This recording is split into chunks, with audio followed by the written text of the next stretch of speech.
또 사연 살롱을 찾아주셔서 감사합니다. 40대 워킹맘이에요. 저희 아빠는 제가 6살 때 돌아가셨어요. 그래서 엄마 혼자 저희 5남매를 키우셔야 했죠. 엄마는 아빠가 남기신 돈으로 식당을 차리셨어요. 식당은 그럭저럭 잘 됐습니다.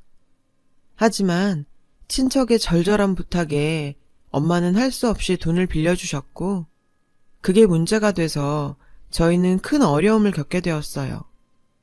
지금 와서 생각하면 남편 여이고 홀몸으로 5남매를 키워야 하는 여자한테 무슨 생각으로 돈을 빌려달라고 했나 싶어요. 여튼 그 친척이 사업을 부도내고 잠적했거든요. 돈만 빌려줬으면 그나마 다행인데 엄마가 연대보증까지 선 바람에 우리 집과 식당에는 빨간 딱지가 붙었어요. 결국 엄마는 남의 식당 주방에서 일을 하게 되셨고요.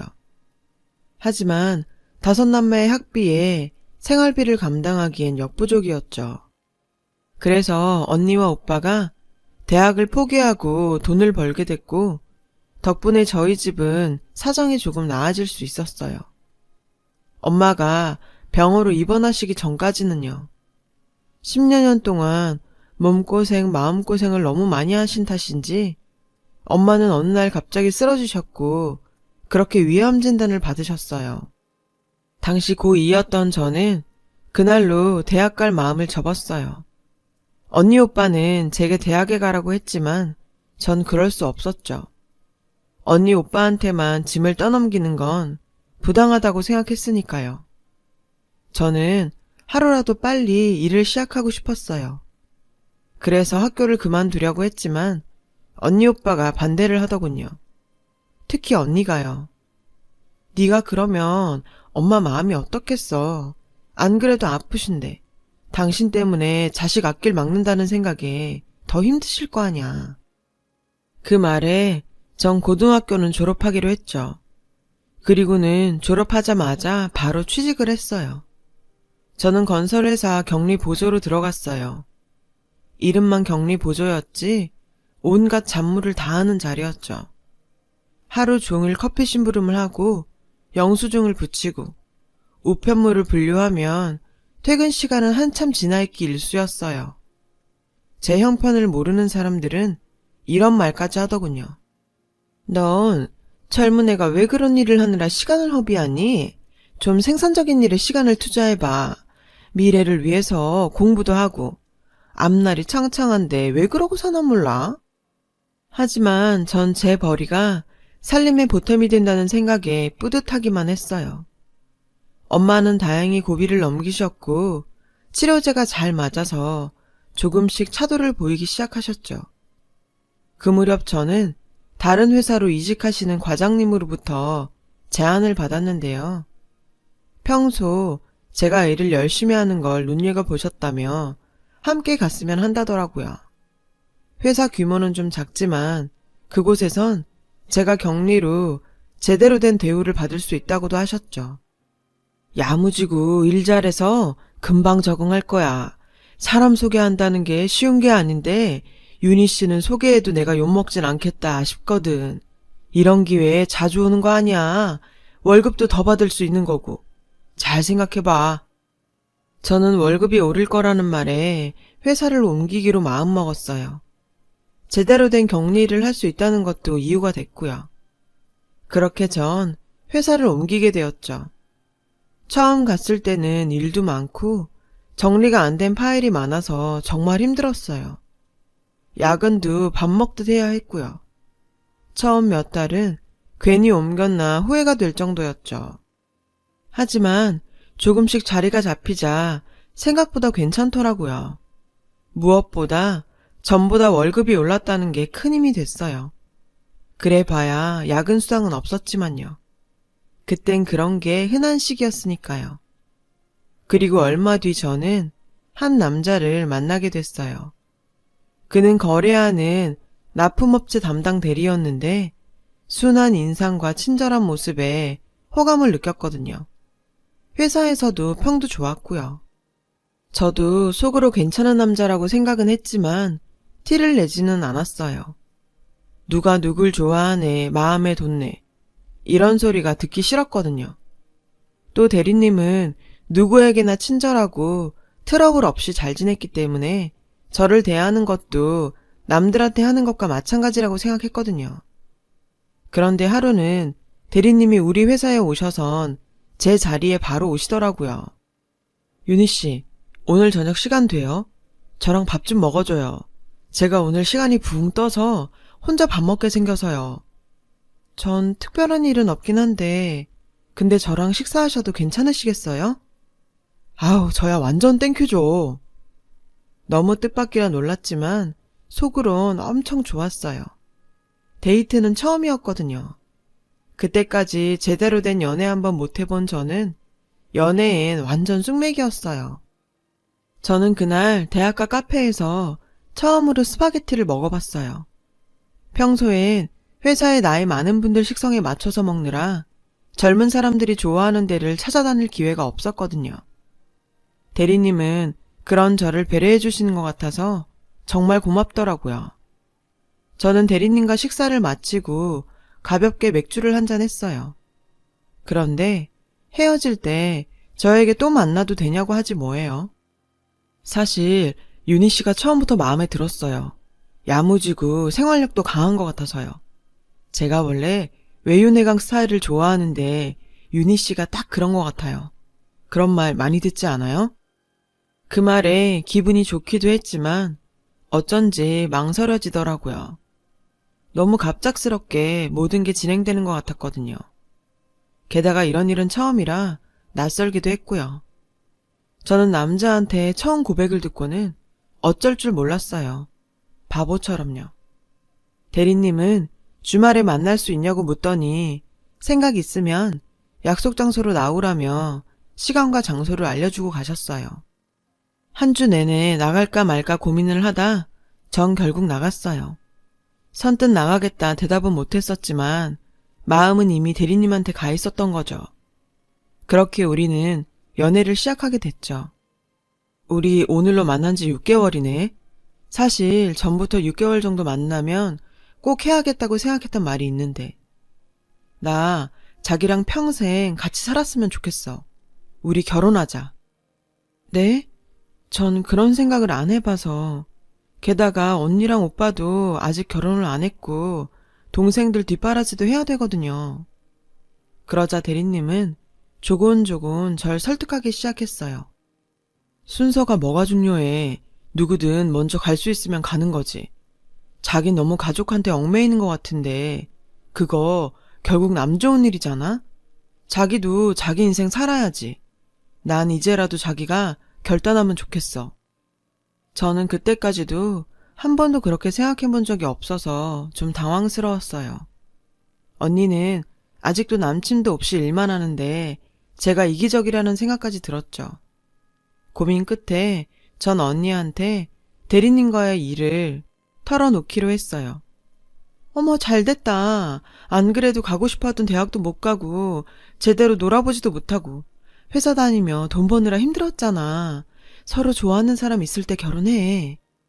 그렇게 저는 남매 중에 제일 먼저 결혼하게 되었어요. 다행히 엄마도 전보다 좋아지셔서 결혼식도 마음 편히 치를 수 있었죠. 신혼집이 멀어서 친정 식구들을 자주 볼 수 없는 건 좀 아쉬웠지만요. 남편 회사 가까운 곳에 집을 얻어야 했거든요. 친정 식구들도 그 점을 아쉬워했지만 상황이 그러니 어쩔 수 없었죠. 그렇게 결혼하고서 몇 개월은 별 탈 없이 지냈어요. 남편은 회사가 끝나면 늦는 법 없이 집에 왔고 집안일도 잘 도와주었거든요. 그런데 점점 야근이나 당직이 있다고 늦거나 못 들어오는 날들이 생겼어요. 저도 회사 생활을 해봤기 때문에 그런 걸로 뭐라고 하지 않았어요. 직장 상사나 동료들 눈치 보면서 집안 챙긴다는 게 쉽지 않으니까요. 그러던 어느 날이었어요. 남편이 출장 갔다가 저녁엔 회사에서 숙직을 할 거라고 하더라고요.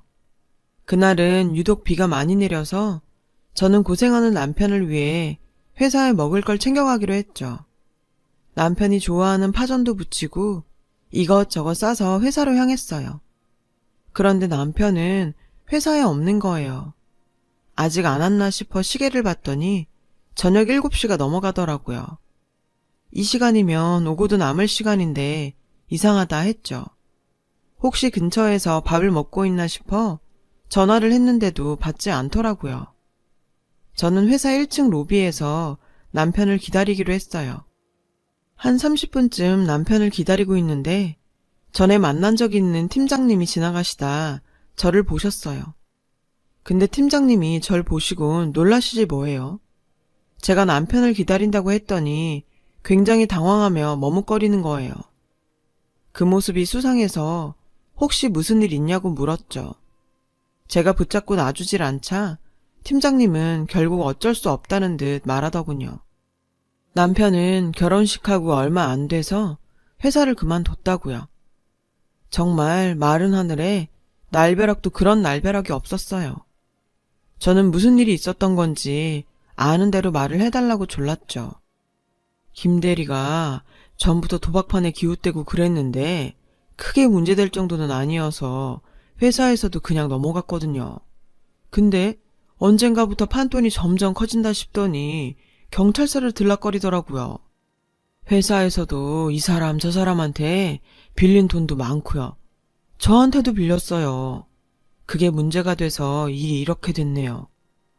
그러면서 여기 이러고 있다가 다른 사람이라도 보면 돈 달라고 할 테니까 어서 돌아가라며 절 걱정해 주더군요. 어이가 없다는 게 이런 거구나 싶었어요. 저는 결국 남편이 어디 있는지 모른 채 멘붕이 돼서 집으로 돌아왔어요. 밤새도록 남편한테 전화를 해봤지만 남편은 끝내 받지 않았어요. 그렇게 한잠도 못 자고 밤을 꼬박 샌 후 전 경찰에 신고라도 해야겠다 싶어 집을 나서는데 그때 마침 남편이 현관에 들어서지 뭐예요. 아무것도 모르는 남편은 저를 보고 아침 일찍 어디 가냐며 도로 들어가자고 하더군요. 저는 들어와 아침밥을 차리며 남편한테 회사에선 어땠냐고 떠봤어요. 전화는 왜 안 받았냐고요. 그랬더니 출장 간 일이 정말 힘들었다며 오히려 제가 회사에 없으니 갈맛이 안 난다고 너스레를 떨군 밥 한 그릇을 뚝딱 비우더라고요. 그 모습이 뻔뻔한 것 같기도 하고 너무 아무 일 없는 사람 같기도 해서 어쩌면 팀장님이 악의적으로 거짓말을 했을지 모른다는 생각까지 들 정도였어요. 저는 태평하게 잠이 든 남편을 보며 진실이 뭔지 알아보기로 결심했죠. 남편은 오후 늦게야 출근을 한다며 집을 나섰어요. 남편 뒤를 따라갔어요. 그랬더니 정말 남편은 회사와는 정반대 방향으로 가지 뭐예요. 저는 마음을 다잡고 끝까지 남편 뒤를 밟았어요. 남편은 공원 벤치에 앉아 장기 두는 노인들과 수다를 떨더군요. 너무 한량 같고 한심해 보이는 그 모습에 머리가 핑 돌고 어지러웠어요. 잠시 거기 앉아서 훈수를 두던 남편은 자리에서 일어나 어디론가 가더군요. 남편은 공원을 나와서 공장이 많은 컴컴한 거리에 낡은 건물로 들어갔어요. 저는 무서웠지만 그래도 확인을 해야 했기에 따라 들어갔죠. 정말 남편이 도박을 하는지 아니면 다른 이유가 있어서 여기 온 건지 말이에요. 조심스럽게 어두컴컴하고 낡은 계단을 올라가 남편이 들어간 사무실 앞에서 뽀얀 유리창 사이로 안을 살폈어요. 그 안에는 남자들이 무리를 지어 앉아 담배를 피우며 화투를 치고 있었죠. 그 안에 남편도 있었어요. 저는 심장이 덜컹하고 떨어지는 것만 같았죠. 험악하고 불량해 보이는 사람들 사이에 아무렇지 않게 어울리는 남편을 보고 있자니 입이 안 다물어지더군요. 저는 간신히 그 건물을 나와서 집으로 돌아왔어요. 손발이 덜덜 떨리고 정신이 하나도 없었죠. 어디서부터 어디까지가 남편의 본 모습일지 믿을 수가 없더라고요. 저는 부들부들 떨면서 시어머니한테 전화를 걸었어요. 시어머니는 아무것도 모른 채 평소처럼 편하게 전화를 받으시더라고요. 어쩌면 시어머니도 자기 아들에 대해 모를 수도 있겠다 싶었어요. 전화를 끊은 저는 시어머니가 하시는 갈빗집으로 찾아갔어요. 결혼 전 딱 한 번 본 게 다여서 주소를 찾아 기억을 더듬어가며 갔어요. 밖에서 보니 시어머니는 카운터에 앉아 손님을 받고 계시더라고요. 마침 저녁 식사 시간대라서 가게 안은 사람들로 붐비고 있었어요. 시어머니가 손님 자리를 안내하느라 자리를 뜨자 저는 가게 안으로 들어갔어요. 그런데 무슨 일로 혼자 왔는지 물으시면 뭐라고 대답해야 할지 몰라서 문 앞에 서서 그저 망설이고 있었죠. 그때 어떤 여자가 엄마라고 부르며 시어머니한테 다가가는 거예요. 30대 중반쯤 돼 보이는 여자였는데 처음 보는 사람이었어요. 가게 일을 오래 한 사람이라서 시어머니한테 엄마라고 부르는 걸까? 저는 알 수 없는 불안감을 억누르며 가게로 들어갔어요. 그랬더니 절 발견한 시어머니 얼굴이 사색이 되지 뭐예요. 어머니, 저 왔어요. 어머니? 엄마 아는 사람이야? 누군데 엄마한테 어머니래? 여자는 인상을 쓰며 저와 시어머니를 번갈아 봤어요. 시어머니는 제 손목을 끌고 무작정 밖으로 나왔죠. 가게에서 좀 떨어진 곳에 다다르자 시어머니는 자초지종을 설명하셨어요. 세댁, 사실 난 세댁 시어머니가 아니야. 내가 세댁 남편한테 돈 빌려준 게 있는데 하도 갚지 않아서 찾아갔더니 자기가 곧 결혼을 한다고 어머니 노릇만 해주면 마음 잡고 이래서 갚겠다더라고. 세댁을 속인 건 미안하지만 어떡해. 돈은 받아야겠고 해서 해줬지 뭐. 결혼하면 제대로 일을 하겠지 싶어서. 근데 아직도 돈을 안 주네. 내가 아주 미치겠어. 그러면서 자기 딸은 전혀 모르는 일이고 돈 빌려준 것도 알면 큰일 나니까 다시는 가게로 찾아오지 말라고 신신당부를 하더군요. 가짜 시어머니가 가고 난 뒤 저는 그 자리에 털썩 주저앉았어요. 대체 이 사람한테 거짓이 아닌 게 있긴 한 걸까 하는 생각이 들 정도였어요. 남편은 밤늦게 들어와서 회사 일 때문에 피곤하다며 거실에 대자로 뻗어서 밥을 차려달라더군요. 저는 아무 내색도 하지 않고 해달라는 대로 해줬어요. 남편이 작정하고 절 속인 이상 저도 섣불리 움직여선 안 될 것 같았거든요. 진실을 파헤쳐 보기로 했어요. 다음날 아침 남편은 넥타이를 메고 양복을 싹 빼입곤 출근한다며 나갔어요. 저는 바로 행동에 들어갔죠. 시아버지, 시동생, 이모님이라고 만났던 사람들을 찾아보기로 했어요. 그랬더니 시아버지 역할을 해준 사람은 같이 화투를 치다 만난 사람이었고 시동생과 이모님은 돈을 받고 알바를 한 거였더라고요. 이런 식으로 저를 평생 속일 수 있을 거라고 생각을 하다니 정말 말이 안 나왔어요. 저는 마음을 단단히 먹고 남편이 오기를 기다렸어요. 남편은 회사 퇴근 시간에 맞춰 집에 들어왔어요. 한 손에 치킨 봉투를 들고서 말이죠. 오랜만에 치킨이나 먹자. 맨날 밥 먹기도 지겨워서 말이야. 여기 내가 전에 말한 그 치킨집인데 진짜 한 번 먹으면 계속 생각난다니까. 이제 맨날 이것만 먹자고 할걸? 그래? 그렇게 맛있는 집이 있어? 그 치킨집에서도 돈을 빌린 건 아니고? 그러자 남편 안색이 확 바뀌더니 대체 무슨 소리냐고 버럭 소리를 지르더군요. 그 뻔뻔한 행동에 더 화가 났어요. 어제 도시락 싸들고 당신 회사 갔다가 팀장님 만났어. 도박하다가 회사 사람들한테 빚지고 잘린 거랑 시부모님, 도련님, 이모님도 다 가짜라는 거. 나 다 알게 됐다고. 당신 공원 뒤 공장에서 도박하는 것도 다 봤으니까 변명할 생각 하지 마. 대체 언제까지 날 속이려고 한 거야? 저는 적어도 남편이 미안해할 줄 알았는데 그건 큰 착각이었죠. 적반하장으로 어디 남편 뒤를 몰래 밟냐며 왜 사생활을 들추냐지 뭐예요? 사생활이라니. 아니 어떻게 그게 사생활이에요? 기가 막혀서 정말. 게다가 제가 당장 헤어지자고 하니까 오히려 엄포를 놓더라고요. 웃기지 마. 내가 헤어질 것 같으면 그런 생쇼를 하면서 결혼했겠어?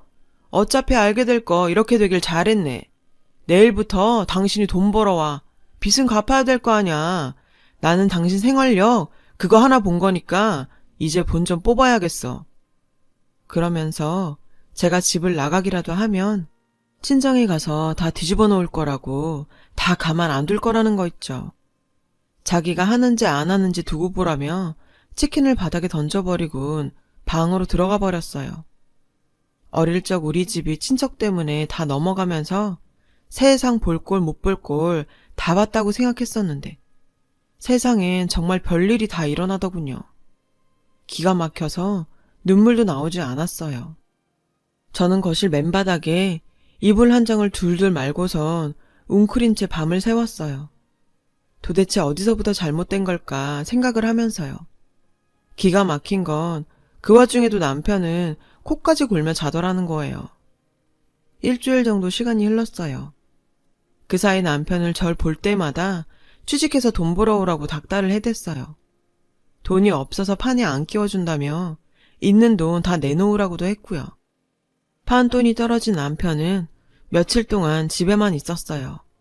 일도 안 하고 빈둥거리며 제게 취직하라는 소리만 떠들어댔죠. 그러던 어느 날이었어요. 남편이 통화하는 소리를 듣게 되었죠. 예, 형님. 이번 판 뜨는 거 틀림없죠?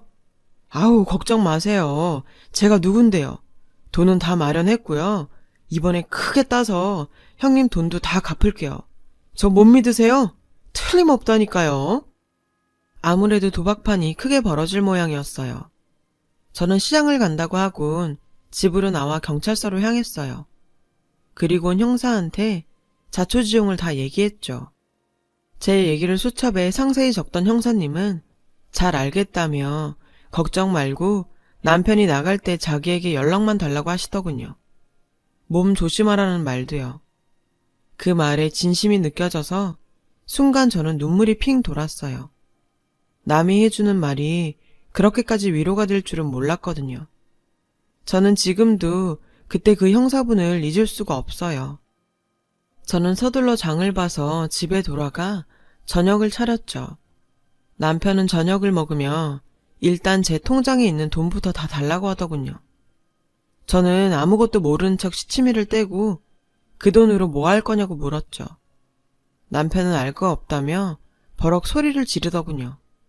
그리고는 언제 그랬냐는 듯 한 방에 크게 딸 수 있다며 미친놈처럼 실실거리며 밥을 먹었죠. 저는 도박은 손목을 잘라야 끊어진다는 말을 그때 실감했어요. 남편한테 통장을 내주었어요.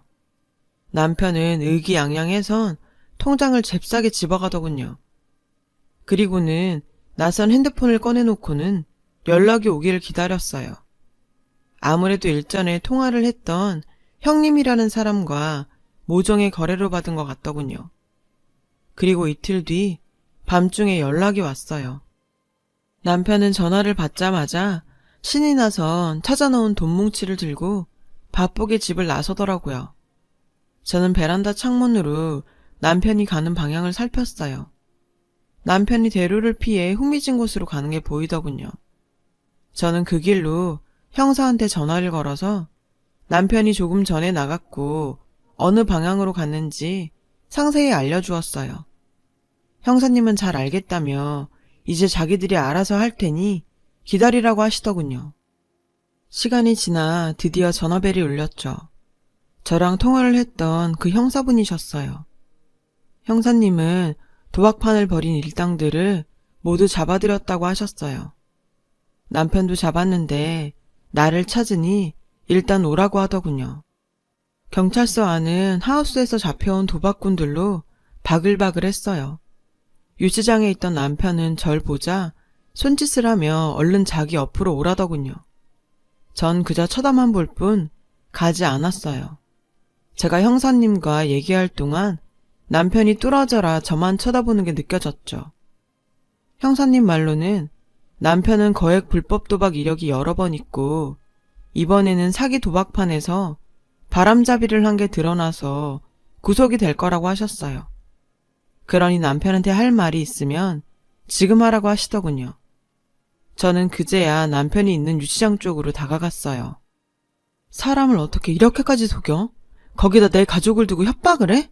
당신이 그러고도 무사할 줄 알았어? 헤어져. 순순히 이혼 안 해주면 나도 가만히 있진 않을 거야. 남편은 자기 좀 살려달라고 빌더니 곧 씩씩거리며 자기 계산이 틀렸다고 주먹으로 벽을 탕탕 치더군요. 저 사람이 미쳐가는구나 싶었어요. 그런 것도 모르고 저는 그 사람이 좀 잘해준다고 홀딱 빠져서는 정신을 못 차린 게 너무도 후회가 되더라고요. 사람들이 다 웃음나 봐. 지금까지 얼마나 많은 사람들을 그렇게 속이면서 살았는지 모르겠지만 난 달라. 그 안에서 평생 콩밥이나 먹으면서 반성 많이 해야 될 거야. 남편이 저를 부르는 소리를 뒤로 하고 그날로 짐을 싸서 친정으로 돌아왔고 저희 짧은 결혼 생활은 그렇게 끝이 났어요. 가족들은 저보고 큰일 날 뻔했다며 이만하길 다행이라고 다독여 주었죠. 이후 저는 보험 설계사로 취직을 해서 열심히 일을 하고 있어요. 그러다가 좋은 사람도 만났고요. 된통 당한 경험이 있는지라 쉽게 마음을 열지 못했는데 그 사람은 인내심을 가지고 저를 기다려주더군요. 그렇게 딱 10년 전에 저는 재혼을 했답니다. 지금은 아들을 둘이나 뒀고요. 여전히 일도 하고 있어요. 지금까지도 저는 전 남편이 어떤 사람인지 잘 몰라요. 가끔은 그 사람은 진짜 누구였을까 궁금하기도 하지만 알아서 뭐 하겠어요. 어차피 사기꾼인 건 변하지 않을 텐데요. 이렇게 제 긴 이야기가 끝이 났네요. 그래도 고생 끝에 낙이 온다고 요즘 같기만 하면 앞으로 바랄 게 없을 것 같아요. 지금까지 제 얘기를 들어주셔서 감사드리고요. 다들 행복하시고 건강 조심하세요. 여러분, 사연 댓글에 응원과 현명한 조언 부탁드려요. 좋아요와 구독은 저에게 큰 힘이 됩니다. 오늘도 좋은 일 가득하세요.